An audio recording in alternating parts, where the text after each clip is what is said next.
ಅಮ್ಮ ನಮಸ್ತೆ. ಅಮ್ಮ, ಮುಖ್ಯಮಂತ್ರಿಗಳ 1,00,000 ಬಗುಮಾಡಿ ಯೋಜನೆ, ಆ ಒಂದು ಮನೆಗಳಿಗೆ ತಾವು ಫಸ್ಟಾಗಿ ಬಂದು ಹೋರಾಟದಲ್ಲೆಲ್ಲ ಮಾಡಿ ನಮಗೋಸ್ಕರ ಒಂದು ವಾಯ್ಸ್ ಕೊಟ್ಟು ಇವತ್ತು ಹಲವಾರು ಫಲಾನುಭವಿಗಳು ಮನೆ ಸೇರಿರ್ತಾರಮ್ಮ.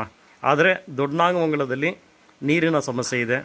ತಾವು ಅದ್ರ ಬಗ್ಗೆ ಸ್ವಲ್ಪ ನಮಗೋಸ್ಕರ ಈ ಒಂದು ಹೋರಾಟ ಮಾಡಿದ್ರೆ ಚೆನ್ನಾಗಿರುತ್ತಮ್ಮ. ನೋಡಿ, ಇದಕ್ಕೆ ರಾಜೀವ್ ಗಾಂಧಿ ನಿಗಮದ MD ಅವರು ಕ್ರಮ ತಗೋಬೇಕಾಗತ್ತೆ.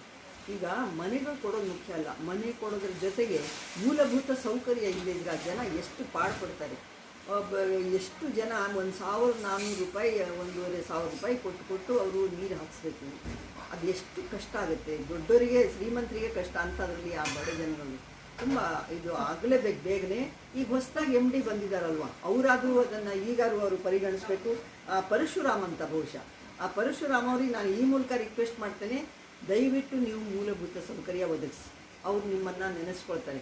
ಅಲ್ಲದೆ ಇದು ತುಂಬ ಕಷ್ಟಪಡ್ತಾರೆ. ನೋಡಿ, 3-4 ವರ್ಷ ಆಯಿತು ಮನೆಗಳು ಕಟ್ಟಿ. ಅಲ್ಲಿ ಅವ್ರು ಬಂದು ಇರೋಕ್ಕೆ ಅಲ್ಲಿ ಆ ಕಡೆ ಬಾಡಿಗೆ ಕಟ್ಟಬೇಕು ಅವರು ಮನೆದು, ತಾವಿರೋ ಮನೆ. ಈ ಕಡೆ ಇಲ್ಲಿ ಈಗಾಗಲೇ 3-4 ಲಕ್ಷ ಬೇರೆ ಕೊಟ್ಟಿದ್ದಾರೆ. ಇದಕ್ಕೂ ಕೊಟ್ಟವ್ರು ಕೈ ಖಾಲಿ ಮಾಡ್ಕೊಂಡಿದ್ದಾರೆ. ಆ ಕಡೆ ಅಲ್ಲಿ ಬಾಡಿಗೆ ಕೊಡ್ತಿದ್ದಾರೆ, ಜನ ಕೇಳೋಲ್ಲ. ಬಾಡಿಗೆ ಬೇಡ, ಕೊಡೋದು ಬೇಡಪ್ಪ, ನಮ್ಮ ಮನೆ ಹೇಗೆ ಸಿಕ್ಕಿದೆ ಅಂತ ಇಲ್ಲಿ ಬಂದರೆ ನೀರಿಲ್ಲ. ನೀರಿಲ್ಲದಿರಿ ಎಷ್ಟು ಕಷ್ಟ ಆಗುತ್ತೆ ಅಂದರೆ, ಆ ಕೆಲವರು ನಾನು ನೋಡಿದ್ರೆ ಪ್ರೆಗ್ನೆಂಟ್ ಇರೋವಂಥ ಹೆಣ್ಮಕ್ಳು ಆ ಕೆಳಗಡೆ ಟ್ಯಾಂಕರ್ನಿಂದ ನೀರು ಹಿಡಿದು ಮೇಲೆ ಹತ್ತಿ ಹೋಗ್ತಾರಲ್ಲ, ಆ ನರಕ ಹಿಂಸೆ ನೋಡೋಕ್ಕಾಗಲ್ಲ.